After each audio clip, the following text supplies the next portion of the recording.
Boa noite.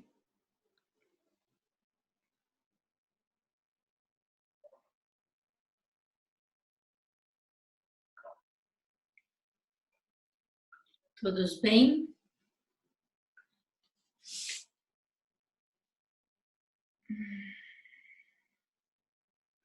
Vamos ver o que Suzuki tem para hoje.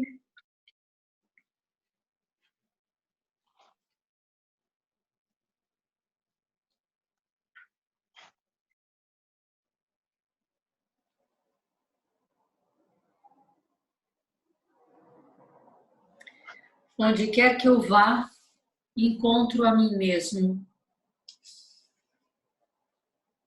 Enquanto estiver apegado à ideia do eu, tentando melhorar sua prática ou descobrir algo, tentando criar um eu melhor e mais refinado, sua prática se desencaminhará. Você não tem tempo de alcançar sua meta. A maioria de nós quer saber o que é o eu. Esse é um problema sério. Tento entender por que vocês têm esse problema. Embora vocês tentem entender quem são vocês, isso me parece uma tarefa infinita e vocês jamais irão ver, de fato, seu eu.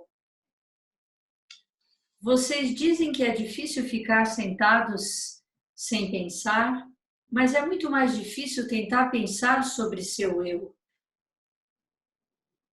Chegar a uma conclusão é quase impossível, e se continuarem tentando, acabarão loucos e não saberão o que fazer com seu eu. A sua cultura se baseia nas ideias de autoprogresso. A ideia de progresso é científica. No sentido científico, progresso, por exemplo, significa ir nos dias de hoje ao Japão de avião a jato em vez de navio. Assim, o progresso se baseia em um valor comparativo, que também é a base de nossa sociedade e de nossa economia. Entendo que vocês estão rejeitando a ideia de civilização, mas não estão rejeitando a ideia de progresso. Vocês ainda tentam melhorar alguma coisa.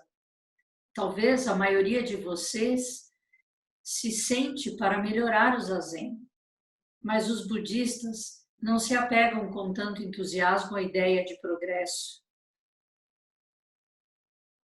Quando praticam o zazen na tentativa de melhorarem a si mesmos, talvez vocês queiram se conhecer por meio de uma abordagem mais psicológica.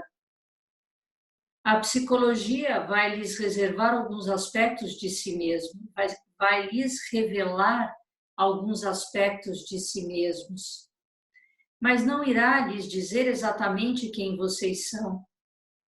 Trata-se apenas de uma das várias interpretações de sua mente. Se vocês forem a um psicólogo ou psiquiatra, terão informações sem fim sobre si mesmos. Enquanto estiverem fazendo uma terapia, podem sentir algum alívio, podem se sentir livres do fardo que carregam, mas em Zen, nós nos entendemos de um modo completamente diferente. Tozan, o fundador da escola Soto chinesa, o Soto vem dele, do Tozan, e disse: não tentem se ver de forma objetiva. Em outras palavras, não tentem buscar uma informação sobre si mesmos que seja a verdade objetiva. Isso é uma informação. Ele diz que o eu real é diferente de qualquer informação que vocês tenham. O eu real não é algo dessa espécie. Eu sigo o meu próprio caminho, onde quer que eu vá, encontro a mim mesmo. Tozan Ryokai rejeita os esforços de vocês de se apegarem a informações sobre si mesmos e aconselha que vocês caminhem sozinhos, usando as próprias pernas. O que quer que as pessoas digam, vocês devem seguir seu próprio caminho e, ao mesmo tempo, devem praticar com as pessoas. Essa é outra questão. Significa que se encontrar é praticar com pessoas. Ao ver alguém praticando com sinceridade, você vê a si mesmo. Se você ficar impressionado com a prática de alguém, poderá dizer: ah, como ela está se saindo bem. Aquele ela não é nem ela, nem você. Ela é algo mais do que isso. O que é ela? Depois de refletir por um instante, você pode dizer: bem, ela está ali e eu estou aqui. No entanto, quando você se sentir tocado pela prática dela, aquele dela não é nem ela, nem você. Ao ser tocado por algo, esse é o seu autêntico eu. Como tentativa eu digo eu, mas aquele eu é a pura experiência de nossa prática. Enquanto estiver tentando melhorar a si mesmo, você tem uma noção do âmago do eu, que é a prática errada. Não é essa a prática que temos em mente. Quando esvazia sua mente, quando desiste de tudo e somente pratica o zazen com a mente aberta, o que quer que você veja, você encontrará a si mesmo. Aquele é você, além dela, dele ou de mim. Enquanto estiver apegado à ideia do eu, tentando melhorar sua prática ou descobrir algo, tentando criar um eu melhor e mais refinado, sua prática se desencaminhará. Você não tem tempo de alcançar sua meta. Portanto, no fim sentirá cansaço e dirá: ah, o Zen não é bom. Pratiquei o Zen durante 10 anos, mas não ganhei nada. Porém, se você aparecer aqui, sentar-se com alunos sinceros, se ver entre eles e continuar desse modo, essa é nossa prática. Você é capaz de ter esse tipo de experiência em qualquer lugar em que estiver. Como dizia Tozan Ryokai, onde quer que eu vá, encontro a mim mesmo. Se ele olhar a água, será como ver a si mesmo. Olhar a água é o bastante para ele, ainda que não possa se ver na água. Assim, a maneira de entender a si mesmo não é pela compreensão objetiva de si mesmo ou reunindo informações de várias fontes. Se as pessoas disserem que você é louco, tudo bem, eu sou louco. Se disserem que você é um mau aluno, pode até ser, sou um mau aluno, mas estou batalhando, isso é suficiente. Ao se sentar daquele modo, você se aceita e aceita tudo mais junto a você. Se estiver envolvido em vários problemas idiotas, você se sentará com os problemas. Esse é você naquela ocasião. Ao tentar escapar de seus problemas, já se trata de prática errada. Se você se fixar em uma ideia que você cria, como uma realidade individual ou objetiva, se perderá no mundo objetivo que criou com sua mente. Estará criando uma coisa após a outra interminavelmente. Pode haver vários mundos que você esteja criando. E criar e ver muitas coisas é bem interessante, mas você não deve se perder em suas criações. O outro lado de nossa prática é que pensamos e agimos. Não tentamos ser como uma pedra.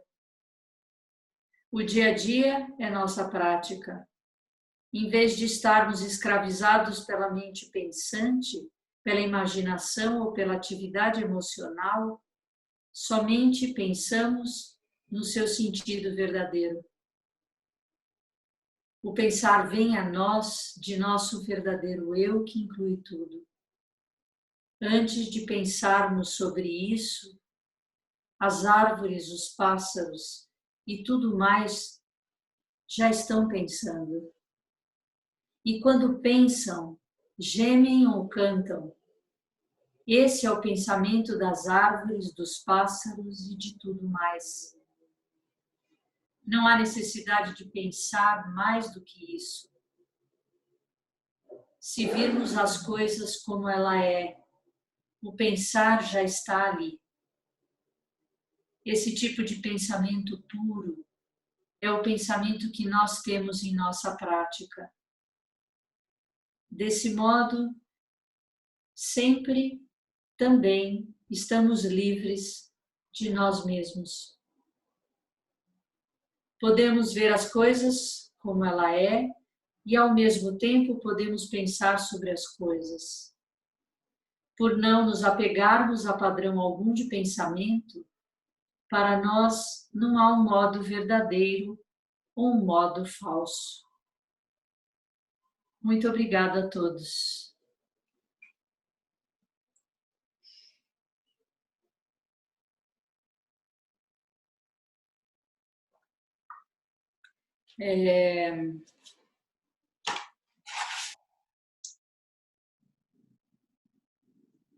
Bastante interessante. Eu não sei se o André Cabral está aí, ou a Dick Ro, porque eu acho que os dois participaram da aula hoje, né, com a Joan Rochi e o Frank, que eu não sei falar o nome dele, se é Ustazek, como que fala, mas incrível que hoje a aula que eles fizeram aberta pelo Zoom, com tradução simultânea, né, para o português, eles abordam muitas das coisas que Suzuki fala nesse texto de hoje. O tema são 3 encontros, começou na segunda-feira passada, foi hoje, das 2h30 às 4h30, mais ou menos, ou das 2 às 4. Eu estava sem internet, então entrei quase 3 horas da tarde. E vai haver a última na segunda-feira que vem. Quem puder assistir, é bem interessante. Eu nunca tinha ouvido nenhum dos dois falar.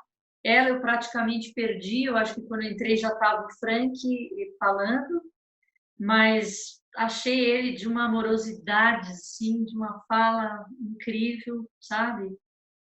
E anotei algumas coisas. O assunto dos encontros tem a ver com esse isolamento com a pandemia, né? Então, eles abriram a perguntas das pessoas no final, foi também bem interessante, mas eu anotei alguns tópicos que o Frank fala com bastante carinho, assim, muito afetiva a forma dele falar. Ele diz da importância de se cultivar o coração humano, né? De se abrir para os sentimentos. Ele dizia assim, a gente não precisa esconder nada. Medo, pensamentos, né, que a gente acaba censurando e se achando insuficiente, que a gente deve acolher esses pensamentos, né? E muitas vezes a gente se isola porque não acolhe os sentimentos, os pensamentos, as emoções que surgem diante disso tudo, né, que a gente está vivendo, que era o motivo do encontro, mas a gente pode ampliar também que o medo é uma das coisas básicas, né, que a gente sente, independente da pandemia. Muitas das nossas ações e esse jeito de se proteger tem a ver, ele é baseado pelo medo original aí, né? Aí ele dizia assim, é, que cultivar esse coração é uma libertação. E ele diz assim, a gente não pode, de fato, se libertar, nos libertarmos, se a gente rejeitar algo em nós. Então, o básico é acolher tudo que é nós, né? Para que a gente possa se libertar de verdade, que a gente precisa abrir para todas as gamas do nosso coração e, consequentemente, do coração dos outros. Lembra, a gente falou isso esses dias, que ao meditar e conhecer a si mesmo intimamente, a gente passa a entender o outro também com intimidade, porque de fato nós não somos diferentes, né? Na essência. E aí ele diz um pouco sobre esse hábito nosso de se identificar as coisas que a gente sente e que isso às vezes limita a gente, né? O ideal é que nós não nos identifiquemos demais com isso. Percebe, realiza, aceita, mas não cola, porque senão isso limita a gente, né, a superar, né, a passar. E aí ele fala da vulnerabilidade, que todos nós estamos nos sentindo vulneráveis, né, nesse momento. E ele traz a ideia da vulnerabilidade quase como um convite. Ele não põe de um jeito ruim, como se fosse algo ruim. Ah, eu estou vulnerável, né? Que é um pouco como a gente carrega essa compreensão. Ele diz assim, não, a vulnerabilidade é um convite para sentir tudo. Eu me abro para sentir tudo, né? Mas eu não me identifico. Aí que vem essa ideia de não me identificar. Eu sinto tudo, eu sinto a beleza, toda a beleza, mas eu sinto todo o horror também, né? Eu sinto aquilo que não é bom, que não é belo, né? Se a gente fizer um oposto, assim. E aí ele conta de uma experiência que ele teve quando ele visitou um paciente num hospice, né? Que é uma casa, normalmente, é uma pequena unidade de acolhida para pessoas que já estão cuja doença não tem mais cura. Aqui fala-se de paliativo, né? Mas eu acho que até uma pessoa que já está bem nessa fasezinha final da vida. E aí ele conta que a pessoa estava com muita dor abdominal e ele foi lá e quis fazer uma mentalização, alguma coisa para aliviar a dor daquela pessoa e tentou tocar nele, aí a pessoa diz, não, está doendo demais. E aí ele foi afastando a mão do abdômen da pessoa até a hora em que ele falou assim, ah, agora não está doendo mais, e ele ficou com a mão, diz que a pessoa pediu para ele permanecer com a mão, e ele diz assim, quando ele afastou a mão, ele criou um espaço para a dor. Ele não fugiu da dor, né? Então essa ideia, esse campo aí que ele fala dessa forma, esse espaço entre a pessoa e a mão dele permitiu um espaço para a dor até de alguma forma se dissipar, né? E ele fala de 4 estados sublimes, assim, a ser cultivado por nós, né? Por todos nós. Ele fala da bondade amorosa, da compaixão, da alegria e da equanimidade, né? São quatro estados a se desenvolver. E aí o que eu adorei que ele falou, na realidade quem relembrou foi a Roshi, a frase, porque quando ele falou eu não estava conectada, ele diz assim, a mente cria o abismo e o coração o atravessa. O coração atravessa o abismo, né? E então achei muito legal isso, achei bem profundo, assim, se a gente pensar, puder observar o nosso coração, né, diante de tudo que a gente está vivendo. E aí outra coisa que ele fala é que a gente deve permanecer quando sente algo, não tentar fugir e evitar, que a gente deve permanecer, porque o permanecer tira a gente, às vezes, da polaridade do que a gente vive. Então, ou atração e aversão, né?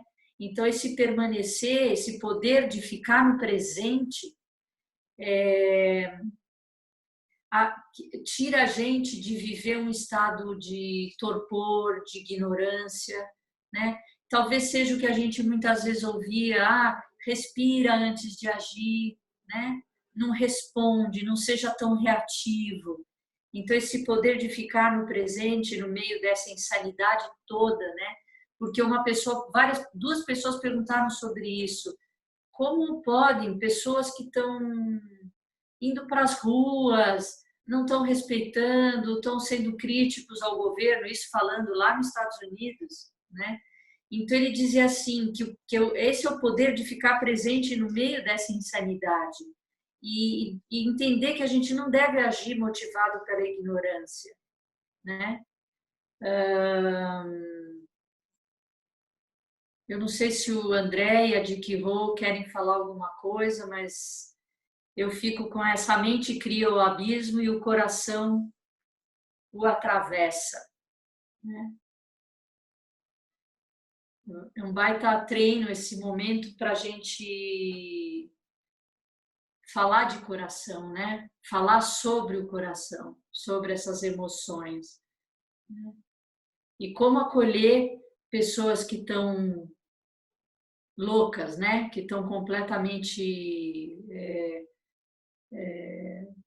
motivadas por ignorância, né? Por um caos mental, né? André, quer falar alguma coisa? O André está aí? Ai, é, foi foi muito forte para mim esse seminário, essa conversa que a gente escutou hoje. Eu estava quando começou a palestra, eles resolveram trazer muito para o lado do luto, porque eles queriam falar de desenvolver esse coração compassivo e de desenvolver essa abertura, mas eles reconheceram que atualmente uma coisa que está entrando no meio do caminho, assim, atrapalhando a gente de observar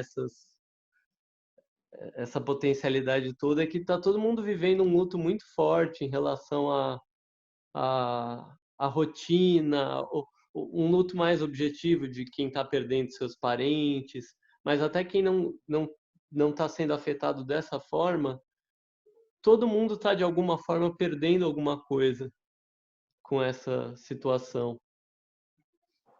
E até de perder as certezas, né? Porque a gente está em casa numa situação que a gente não sabe quando vai se reverter e não sabe como é que vai ser a vida depois de que isso acaba, depois do fim da pandemia, a gente não sabe exatamente para que estado as coisas vão voltar, que não vão ser exatamente como eram antes. E eu estava com bastante dificuldade de prestar atenção e de me sensibilizar com a questão do luto, porque particularmente eu não estou sentindo muito essa dor de perda. E eu estava muito querendo, é, já pensando numa pergunta, querendo trazer isso, porque eles estavam falando muito dessa situação de perder algo e da dor de perder algo, e na minha cabeça estava muito mais forte a questão da raiva. Até por estar passando por esse período que a gente está passando, em que a preocupação com a pandemia tem que se dividir com a preocupação com o desgoverno. E a notícia que a gente tem das mortes, a gente quase não tem tempo de sentir tristeza em relação às mortes que acontecem, porque não é uma morte, não é só a morte da pandemia, da fatalidade da doença, é a morte devido à irresponsabilidade, devido à ignorância, devido ao descaso, a ações incorretas. Então isso traz muita raiva. E foi muito forte para mim quando ela abriu para as perguntas e eu estava muito com essa questão e pensando nesse viés de, ela está falando isso, mas eu estou com esse outro viés de um brasileiro numa situação. E quando a americana trouxe justamente essa questão da raiva das pessoas que estão na rua sendo contra as medidas de proteção, isso foi muito forte para mim, de baixar um pouco essa postura de quem está ouvindo alguma coisa e criando uma distinção, né? Ela está falando, mas ela está falando de um outro lugar, o meu lugar é esse, que tem isso. E às vezes, se a gente permite ouvir um pouco mais, a gente percebe que os lugares não são assim tão diferentes, que, de certa forma, não tem nada que a gente esteja sentindo que seja assim tão original. Sempre tem alguém compartilhando de alguma forma, isso me tocou bastante. Muito bom. E André, antes, a Joan falou, antes dele? Falou. Ela que começou trazendo a questão do luto. Então eu não peguei, eu entrei, já era o Frank falando. Vamos ver, se vocês, quem se animar, a gente passa o link para vocês na segunda que vem, tem que se inscrever, não é pago, eles pedem uma doação, mas você se inscreve e recebe o convite para entrar na reunião, né? Acho que é uma oportunidade, assim, exatamente por isso pelo que o André falou, né? Da gente realmente perceber que a gente está em rede, né? Não estamos sentindo nada diferente do que países tidos como mais desenvolvidos ou que têm uma governança. Tinha gente da Espanha também conectado, né? Estava em espanhol e inglês e português, né? Então é bastante interessante. Eu gostei, acho que foi importante. Eu pretendo segunda-feira entrar de novo.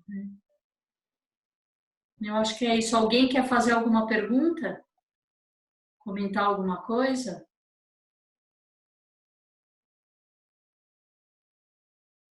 Então a gente encerra hoje, já são 8h10. Então vamos fazer a retribuição de méritos. Que os méritos de nossa prática se estendam a todos os seres e que possamos nos tornar o caminho iluminado.